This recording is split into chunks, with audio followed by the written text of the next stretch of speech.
तर आज आपण सॉल्व करणार आहे सेटमधली एक्झरसाइज. एकदम सोपं एक्झरसाइज आहे. तर तुम्हाला बेसिक कन्सेप्ट आठवत असेल, तुम्हाला व्हेन डायग्राम काढता येत असेल, इंटरसेक्शन म्हणजे कॉमन होते, युनियन म्हणजे कुठलाही एक कलर चालते, हे जर तुम्हाला लक्षात असेल तुम्ही हा क्वेश्चन एकदम इझिली सॉल्व करू शकता. बघा एक्झाम्पल काय म्हटलं आहे की एक सेट आहे आपल्याकडे M 1 3 5, दुसरा सेट आहे 2 4 6. आता इथे काय विचारलं आहे M इंटरसेक्शन A. इंटरसेक्शन म्हणजे काय होते, कॉमन होते. आता चेक करा कॉमन आहे का.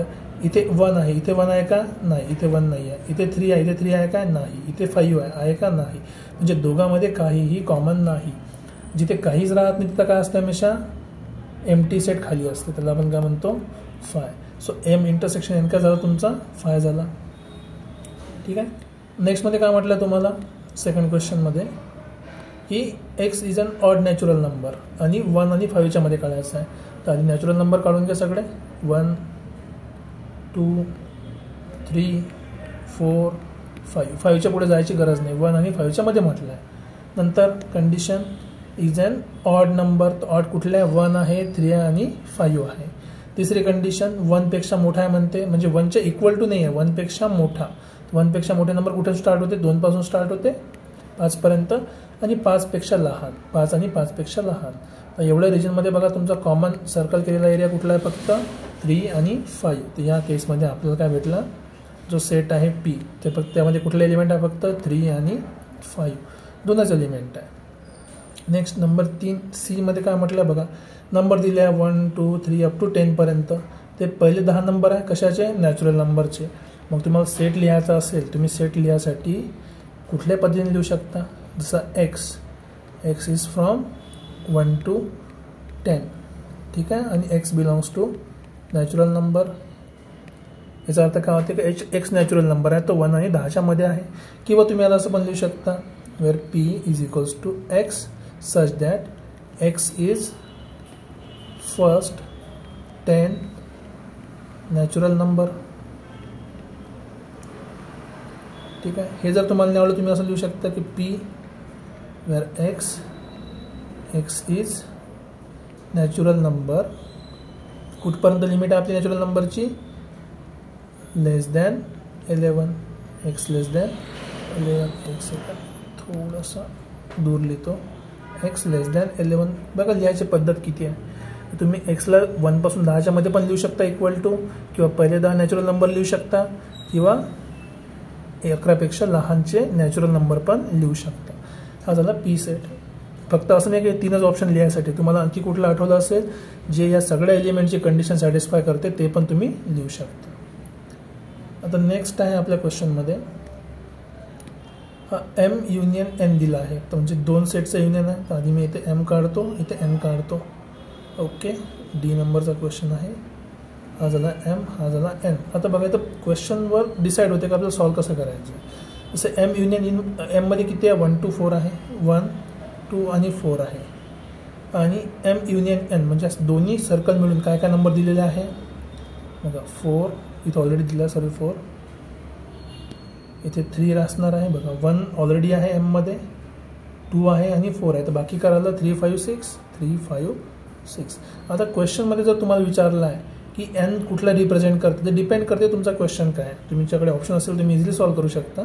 पण जस्ट आपण सांगू की इफ M आणि N मध्ये काही कॉमन नाही, F इंटरसेक्शन N काय, फाय, दोघांमध्ये काही कॉमन नाही, म्हणजे हा M मध्ये आहे आणि हा कशामध्ये आहे, N मध्ये आहे. देअरफॉर N मध्ये काय भेटला मग तुम्हाला बघा, 3 भेटला, 5 भेटला, 6 भेटला. आता सेकंडमध्ये इफ M इंटरसेक्शन N मध्ये एखादी नंबर टाकून बघू. चला कुठला नंबर टाकून बघता, फक्त एक्झाम्पलसाठी. समजा जर एक्झाम्पल 4 टाकला, याच्यामध्ये काय 4 आहे. तर बघा N मध्ये काय काय भेटलं तुम्हाला परत. ह्या पुऱ्या सर्कलमध्ये हा जो दिसते ना सर्कल, हा दुसरा Nचा सर्कल, ज्यात कुठले नंबर आहे, 3 आहे, 4 आहे, 5 आहे आणि 6 आहे. जर तुम्ही त्याच्यामध्ये 2 सेट टाकले, चल 2 सेट म्हणजे कुठले, चला 4 पण टाकला आणि ते 2 पण टाकलं. एक्झाम्पलसाठी सांगू राहिलो की इफ M इंटरसेक्शन N याच्यामध्ये 2 एलिमेंट आले, कुठले, 2 आणि 4. N मध्ये कुठले एलिमेंट झाले मग पूर्ण परत त्या निळ्या सर्कलच्या अंदरमधले बघा. 2 आहे, 3 आहे, 4 आहे, 5 आहे, 6 आहे. तर डिपेंड करते की तुमच्या क्वेश्चनमध्ये तुम्हाला काय म्हटलेलं आहे. तर जर तुम्ही फक्त हे अशा कंडिशनमध्ये म्हणता की ज्या ठिकाणी तुम्हाला इंटरसेक्शन काही नाही, तुमचं सोल्युशन राहणार इथे. जर इंटरसेक्शन एक एलिमेंट असेल तर तो एनमध्ये जाईल, जर इंटरसेक्शन 2 एलिमेंट असेल तर तो पण कशामध्ये जाणार आहे, एनमध्ये जाणार आहे. ठीक आहे. नेक्स्ट क्वेश्चन बघूया. नेक्स्ट क्वेश्चनमध्ये काय म्हटलं आहे की P is a subset of M. एमच्या आतमध्ये पी आहे आणि तुम्हाला कळायचं आहे P intersection P union M. तर सिम्पल आधी आपण पी काढून घेऊ आधी. चल ठीक आहे, BCD ए. ओके चलो, हा माझ्याकडे सपोज आहे एम. ठीक आहे, एम आणि पी काय याचा सबसेट आहे, यातला काही पार्ट असेल त्याच्यामध्ये एक पार्ट काढतो मी सीधा. हा झाला आपला पी सेट. तर आता एमचा कलर सगळ्यांना माहिती आहे, पीचा कलर आहे रेड ब्लॅक आणि एमचा कलर मी घेतो समजा रेड. तर हा झाला एमचा कलर. ओके, आता जे विचारलं आपण त्याच्यावर फोकस करू. ओके, काय विचारलं आहे आपल्याला विचारलं आहे P intersection P union M. तर आधी युनियन बघा, युनियनचा अर्थ काय होते, युनियन म्हणजे काय होते, एक तरी कलर पाहिजे.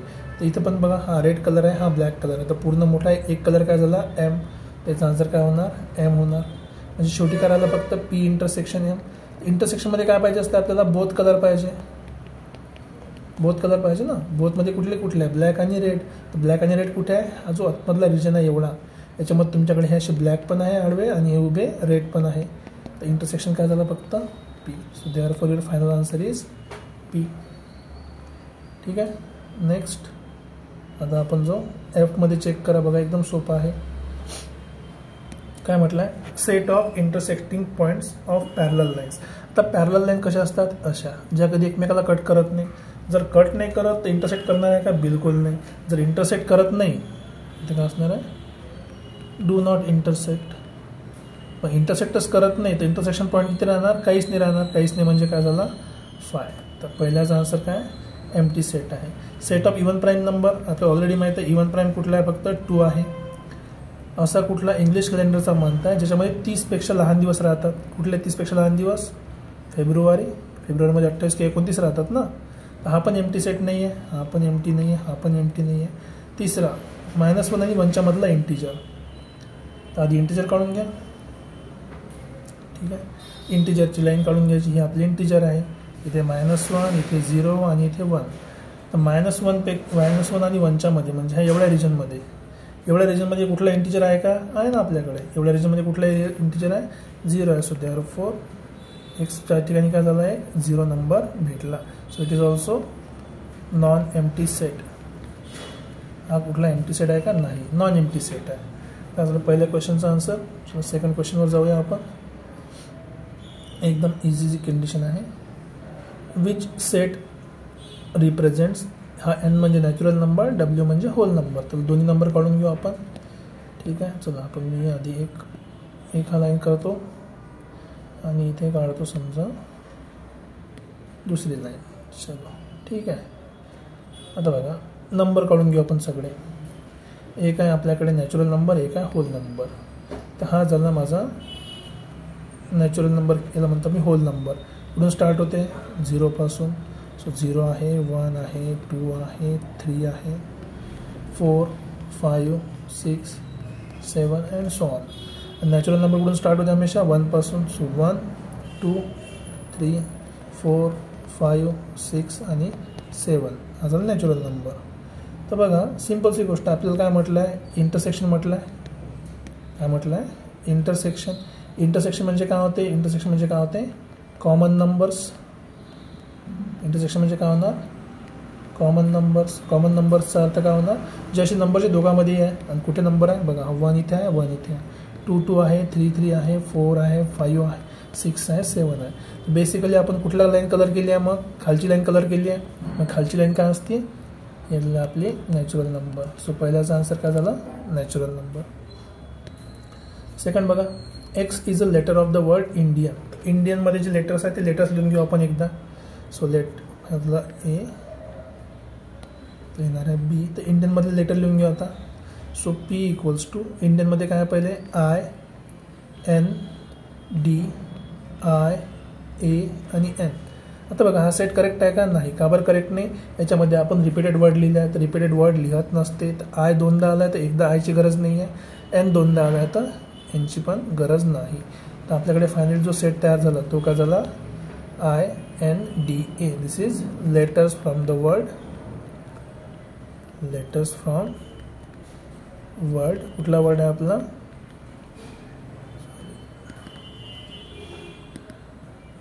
इंडियन. ठीक आहे. नेक्स्ट थर्ड, टी दिला आहे, एम दिला आणि तुम्हाला काय काढायचं आहे, युनियन.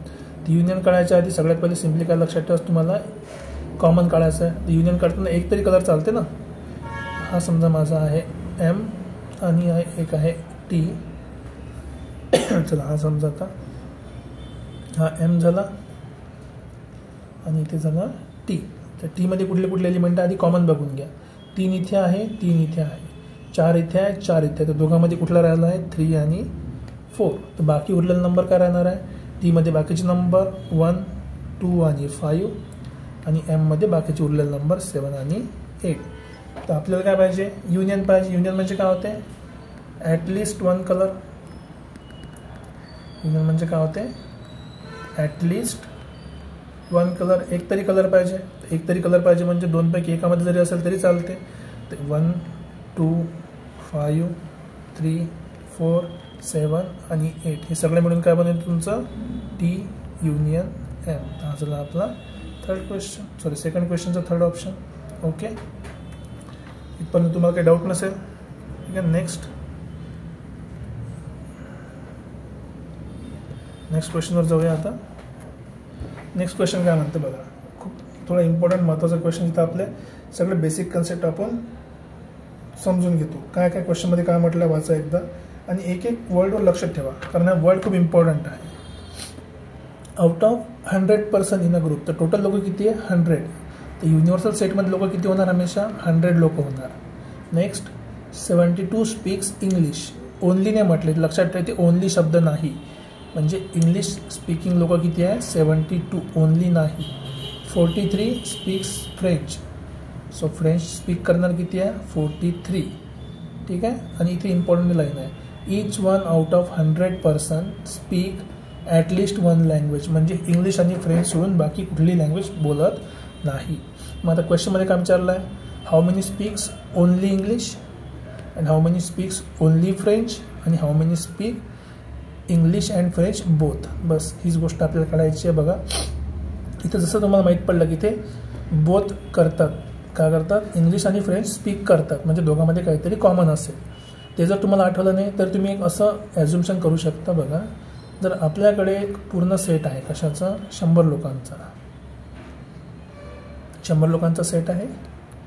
100मध्ये जर तुम्ही इंग्लिश आणि फ्रेंचची ॲडिशन करून बघितली, किती झाले, हे 105 झाले, सॉरी 115 झाले. 115 लोक राहू शकते का 100पैकी, नाही राहू शकत. याचा अर्थ काय की काही लोक असे आहे जे इंग्लिश बोलतात आणि फ्रेंच पण बोलतात. इथून तुम्हाला समजायला पाहिजे की दोघांमध्ये काय असेल, काहीतरी कॉमन असेल. तर आपण सेट काढून घेऊ, इंग्लिश बोलणारे आणि फ्रेंच बोलणारे. हे झाले आपले इंग्लिश बोलणारे. ठीक आहे. आणि इथे काय भेटलं आपल्याला, फ्रेंच बोलणारे. सो इंटरसेक्शन माहिती नाही आपल्याला, याला मी लिहितो ई इंटरसेक्शन एफ. ईमध्ये किती आहे टोटल, एफमध्ये किती आहे, याच्यामध्ये आहे 43, याच्यामध्ये किती आहे 72. तर आपला नियम काय होता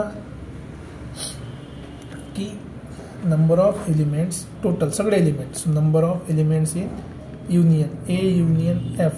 इंग्लिश आणि फ्रेंच बोलणार काय असते, काही इंग्लिशमधले, काही फ्रेंचमधले आणि काही कॉमन. ठीक आहे. English intersection French. आता फॉर्म्युला अप्लाय करा. टोटल लोक किती आहे आपल्याकडे, 100च लोक आहे. सो टोटल झाले 100. इंग्लिश बोलणार किती आहे, 72. फ्रेंच बोलणारे 43. दोघे बोलणारे माहिती नाही. सो ई इंटरसेक्शन एफ तसाच ठेवला आपण. त्याला सॉल्व करा. हे इकडली गोष्ट जर इकडल्या साईडला आपण घेऊन आलो, ते काय होणार, निगेटिव्हची काय होईल, प्लस होईल आणि पॉझिटिव्हची इकडे काय होणार, मायनस होईल. तर simplify. So number of elements in E intersection F, English आणि फ्रेंच दोन्ही बोलणारे. 72 आणि 43 किती झाले, 115 मायनस 100. So they are 4. किती झाले हे, 15 लोक.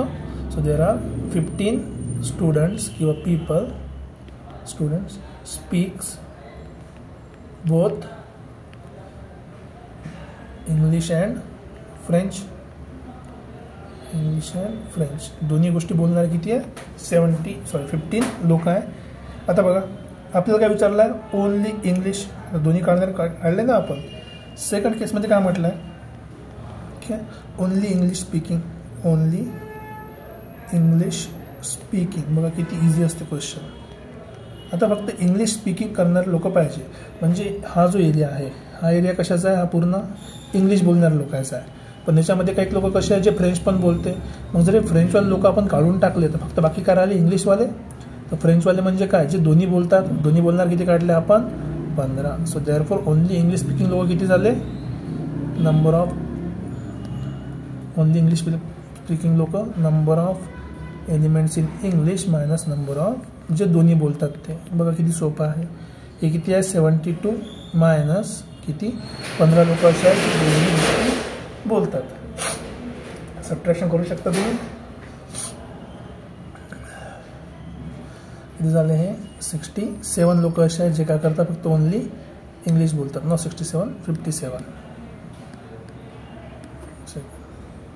57 असे लोक आहेत जे काय करतात ओनली इंग्लिश बोलतात. ठीक आहे.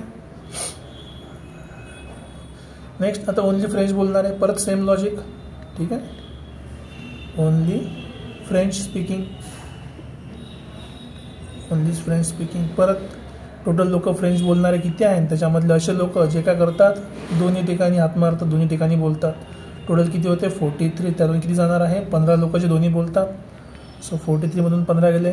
किती करणार तुम्ही बघा करू शकता easily.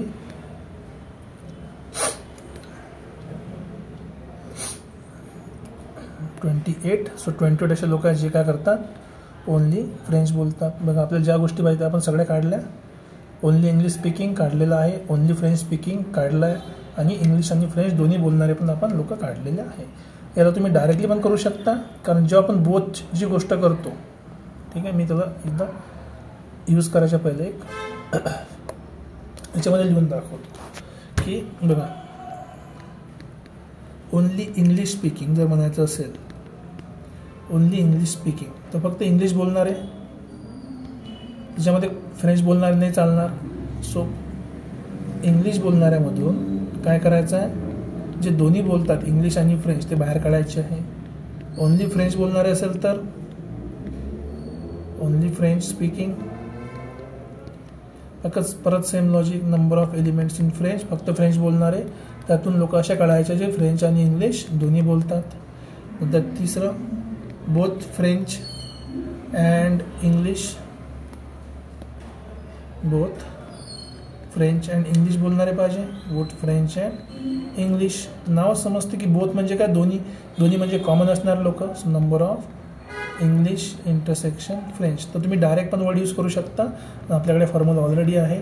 Number of E union F is equals to number of E plus number of F minus number of E intersection F. पण जास्तीत जास्त करून आपल्याला फायदा कशाचा राहते हमेशा वेन डायग्रामचा असते. वेन डायग्राम आपल्या क्वेश्चनला काय करते सोपं करते. ठीक आहे. इथे पण आपण सेम क्वेश्चन अटेम्प्ट करून बघू. बघा काय म्हणते आधी क्वेश्चन वाचून घ्या. 70 ट्रीज वर प्लांटेड बाय पार्थ. फक्त पार्थची गोष्ट केली आहे का नाही, ओनली पार्थने म्हटलं. 70 ट्रीज पार्थनं पुट केल्या, 90 ट्रीज कशाने कुठल्या प्रज्ञानं पुट केल्या. पुट म्हणजे प्लांटेड सरळ सरळ. 90 इने 70 याने on the occasion of tree plantation week. Out of this 25 trees are planted by both. दोघांनी मिळून किती आहे 25 केले आहे. How many were planted by Parth और प्रज्ञा. तर टोटल किती लोकांनी प्लांट केले म्हणजे टोटल किती हे प्लांट्स केले आहे. टोटल कसे काढायचे बस ते सिंपल. टोटल आपल्याला माहिती नाही तर काय करू आपण पहिले पार्थचे काढून घेऊ. हा आहे पार्थने किती प्लांट केले आहे 70 ट्रीज. ठीक आहे.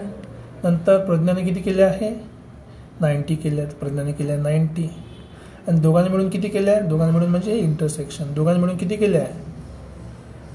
ठीक आहे. पार्थ आणि प्रज्ञा. हा झाला पार्थ आणि ही झाली प्रज्ञा. दोघांनी मिळून किती केले आहे मग 25. इथे म्हटलं out of this 25 were planted by both. दोघांनी मिळून 25. परत आपला फॉर्म्युला काय म्हणते और दोघांनी मिळून ॲटलिस्ट किती प्लांट केले असं म्हणजे पूर्ण कलर केलेला एरिया. पूर्ण एरिया म्हणजे काय झालं युनियनसाठी आपला फॉर्म्युला काय असते, number of element in P Parth union Pragya. ठीक आहे, मी थोडंसं पी आणि पी आर लिहितो.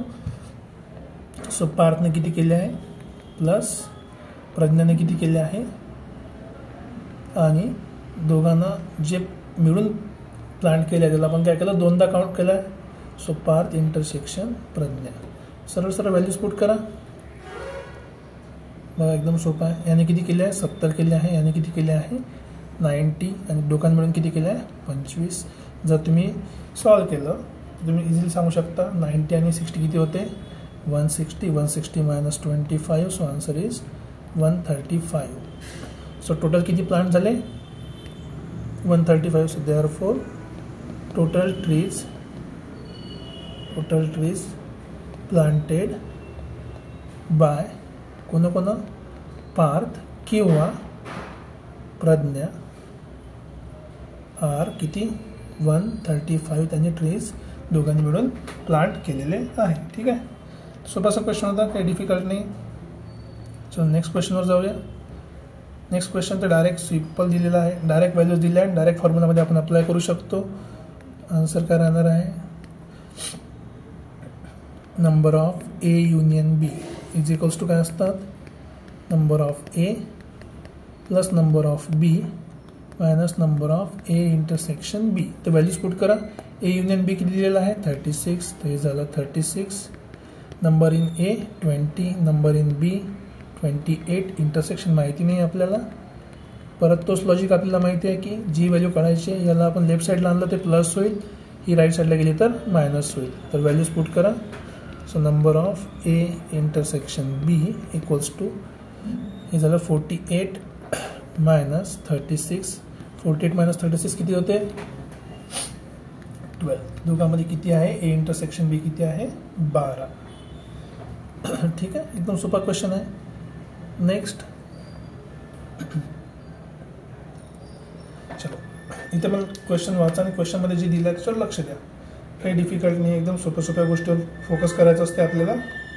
कुठल्या सोप्या गोष्टी बघा, इन अ क्लास, हा कुठला तरी क्लास आहे, 8 स्टुडंट, 8 कितीपैकी 28 पैकी हॅव ओनली डॉग.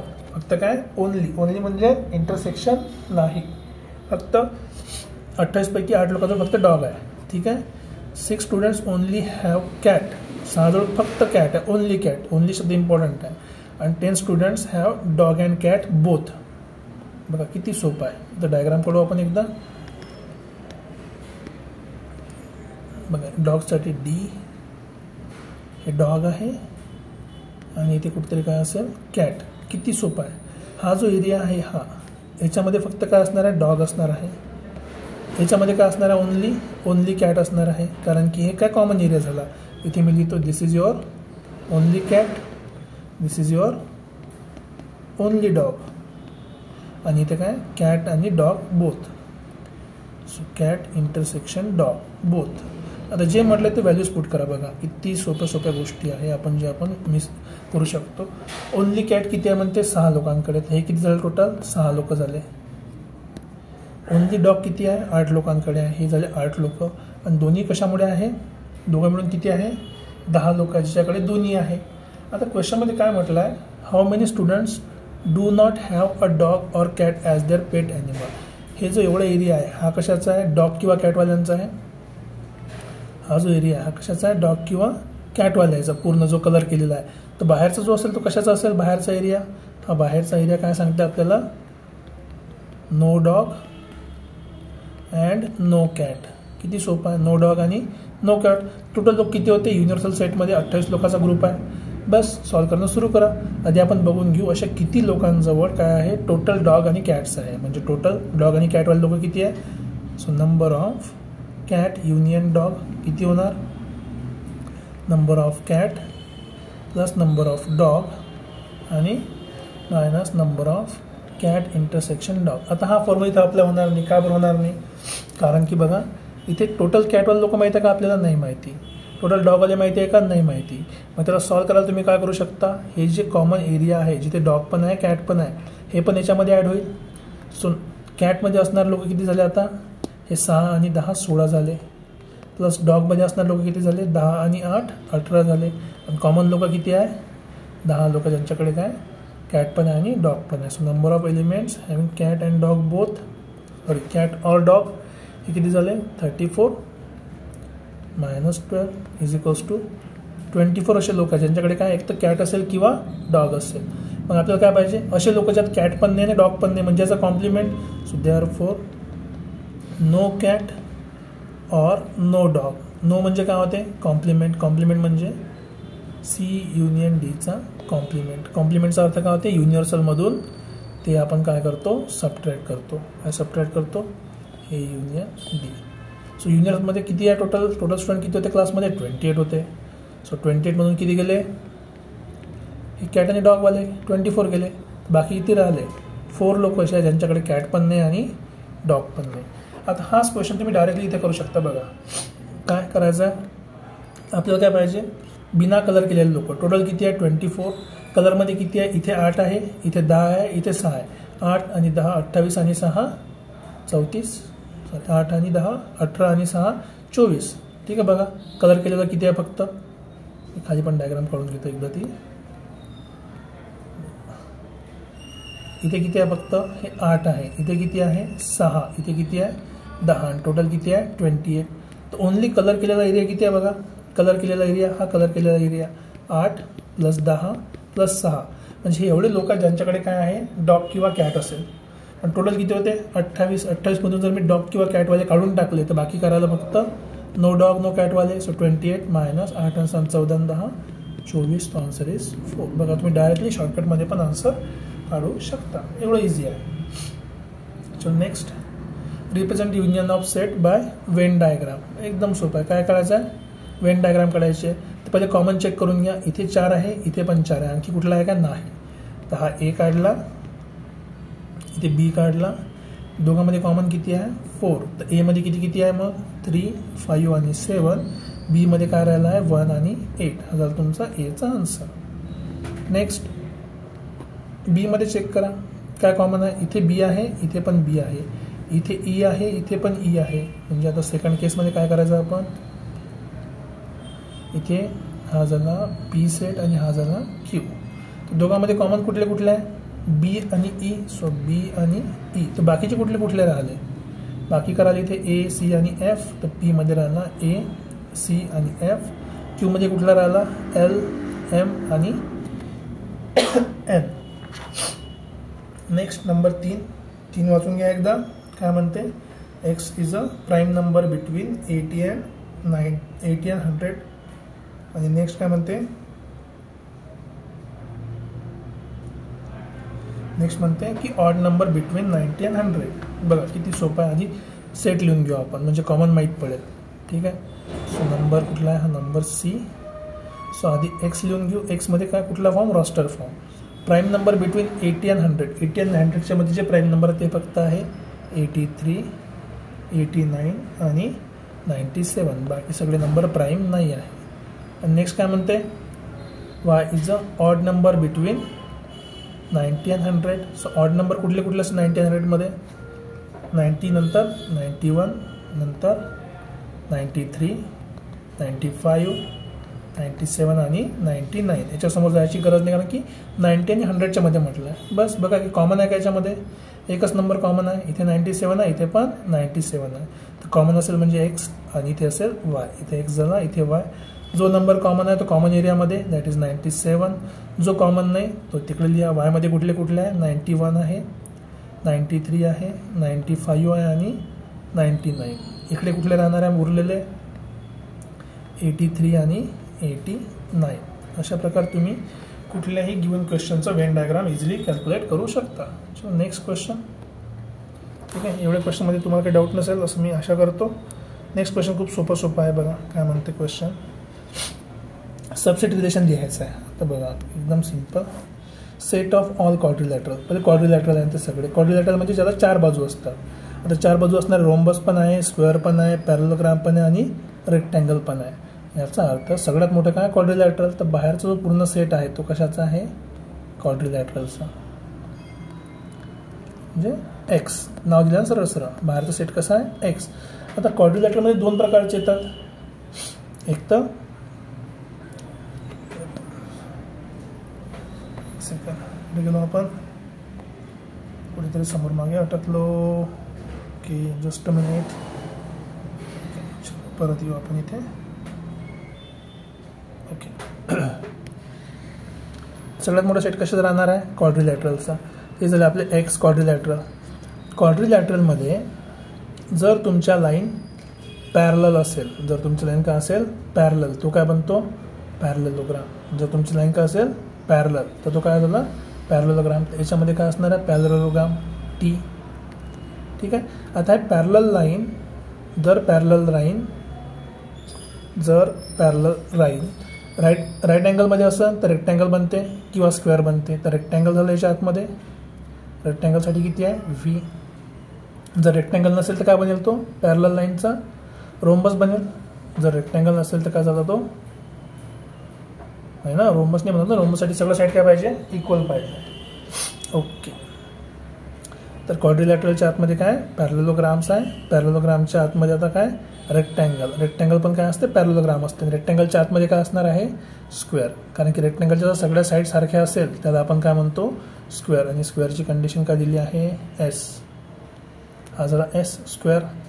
क्वाड्रिलॅटरल झाला आहे, पॅरलेलोग्राम झाला आहे, रेक्टँगल झाला आहे आणि स्क्वेअर झाला आहे. तर रोम्बस कुठे येणार. रोम्बसची खासियत काय रोम्बस तर असते पॅरलेलोग्राम. ठीक आहे. ते पॅरलल असते पण त्याच्या साईड काय असते सारख्या. साईड काय असते सारख्या. आता काही रोम्बस स्क्वेअरच्या बरोबर असतात. तर स्क्वेअर आणि रोम्बसमध्ये काय असेल इक्वॅलिटी असेल. तर स्क्वेअर आणि रेक्टँगलमध्ये काय असेल इक्वॅलिटी. आता कोणाला प्रॉब्लेम पडला की सर एवढं सारं काय केलं तुम्ही बघा. असं आहे ते क्वाड्रिलॅटरल आहे. ठीक आहे. क्वाड्रिलॅटरल मी लिहून दाखवतो. क्वाड्रिलॅटरल जर साईड पॅरलल असेल तर काय झाला पॅरलेलोग्राम. सॉरी जर साईड पॅरलल असेल तर पॅरलेलोग्राम. आता पॅरलल म्हटलं फक्त इक्वल नाही. आता पॅरललमध्ये जर समजा साईड इक्वल असेल तर काय बनतो तो रोम्बस बनते. साईड काय झाले इक्वल. आणि जर परपेंडिक्युलर असेल तर याच्यामध्ये सेट आहे तो. जर परपेंडिक्युलर असेल तर रेक्टँगल झाला. ठीक आहे. आणि ते जर रेक्टँगल जर इक्वल असेल तर काय झाला तो स्क्वेअर. आता काही स्क्वेअर असे आहे जे रोम्बसच्या बरोबर आहे. कारण की स्क्वेअर पण शेवटी काय असतो एक रोम्बस असतो. असतं का नाही का बरं नसते. कारण की रोम्बसचे जे आहे काय म्हणतात त्याला आपण रोम्बसचे जे आपल्या डायगोनल्स असतात ते आपसात कसे इंटरसेक्ट करतात 90 डिग्रीमध्ये इंटरसेक्ट करतात. स्क्वेअरच्या करतात का बघा. हा आपला स्क्वेअर आहे. स्क्वेअरला जर तुम्ही इंटरसेक्ट करा ते पण काय करते 90 डिग्रीमध्ये इंटरसेक्ट करते. तर रोम्बस आणि काय रेक्टँगल सेम आहे. दोघांमध्ये काहीतरी कॉमन एरिया असतो जो आपण इथे लिहिलेला आहे. सो बेसिकली सगळ्यात मोठा क्वाड्रिलॅटरल त्याच्या आतमध्ये पॅरलेलोग्राम. जर पॅरलेलोग्राममध्ये काही काही पोर्शन आहे ज्याच्यामध्ये 90 डिग्री अँगल असेल तर रेक्टँगल 90 आणि इक्वल असेल तर स्क्वेअर बनते. जर 90 डिग्री नसेल तर काय बनेल तो रोम्बस किंवा पॅरलेलोग्रामचा उरलेला पार्ट. ठीक आहे. थोडंसं कन्फ्युजन आहे करू शकता. आणि इथे क्वेश्चन कुठल्याही सेटसोबतचं युनियन काय राहते तेच सेट राहते. कुठल्याही सेटचं इंटरसेक्शन त्याच्यामध्ये काहीच नाही. तो कॉमन करायणार आहे काहीच नाही. जे कॉमन नाही ते कॉमन नाहीच आहे. आता इथे काय म्हणते वेन डायग्राम ऑब्झर्व करा. काय लिहायचं यू एकदम इझी आहे. यू म्हणजे सगळ्याच्या सगळ्या गोष्टी जे याच्यामध्ये दिलं आहे. पुढून स्टार्ट होते 1 2 3 4 5. ठीक आहे. लिहा यू मध्ये 1 2 3 4 5 6 नाही इथे 7 8 9 10 11 आणि 13 सगळे युनिव्हर्सल सेटमध्ये आहे. एमध्ये काय काय बघा. एमध्ये हे एवढे एलिमेंट आहे जे याच्यामध्ये आहे. सो 1 2 3 5 आणि 7. बी मध्ये कोणते कोणते आहे तर बी मधले काढून घ्या. 1 5 9 8 10 1 5 9 8 आणि 10. आणखी काय विचारलं ए युनियन बी. ए आणि बी मिळून बघा हे ज्या सर्कलच्या आतमधले एलिमेंट्स आहे तेच लिहायचे आपल्याला. सो ए युनियन बी काय झाला 2 3 1 7 5 10 9 आणि 8. आणि इंटरसेक्शन म्हणजे कॉमन. सो ए इंटरसेक्शन बी, दोघांमध्ये कॉमन कुठले कुठले आहे 1 आणि 5. सो 1 आणि 5 बघा सिम्पलचा एकदम. आणि हा क्वेश्चन आपण बऱ्याच वेळेस केलेला आहे.